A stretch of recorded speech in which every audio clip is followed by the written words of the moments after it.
நமக்கு உணவளிக்கும் விவசாயிகள் மீது கண்ணீர் புகை குண்டுகள் வீசுவது தவறு என்று காங்கிரஸ் கமிட்டி தலைவர் கே எஸ் அழகிரி வேதனை தெரிவித்துள்ளார்.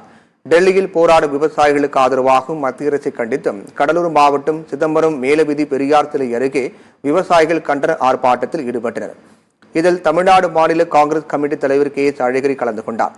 பின்னர் பேசிய அவர், பாஜக வன்முறையை விரும்பும் கட்சி என்றும் கார்ப்பரேட்டுகளை நம்பிய பாஜக தேர்தலை சந்திக்கிறது எனவும் கடுமையாக விமர்சித்தார். ஆனால் திரும்ப பெற்றாரே ஒழிய விவசாயிகளுடைய எந்த கோரிக்கையும் நிறைவேறுகிற விதமாக தெரியவில்லை. எனவேதான் விவசாயிகள் 6 மாத காலமாக ஆனாலும் போராடுகிற தயாரிப்புகளோடு வந்திருக்கிறார்கள், குடும்பத்தோடு வந்திருக்கிறார்கள், கோதுமை அரிசியோடு வந்திருக்கிறார்கள், மிளகாய் உப்போடு வந்திருக்கிறார்கள்.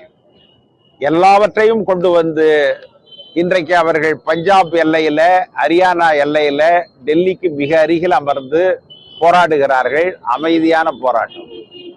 ஆனா அந்த போராட்டத்தை கலைப்பதற்காக டெல்லி போலீஸ் 3000 கண்ணீர் புகை குண்டுகளை கொண்டு வந்திருக்கிறார்கள். கொண்டு வந்து அவர்கள் மீது வீசுகிறார்கள்.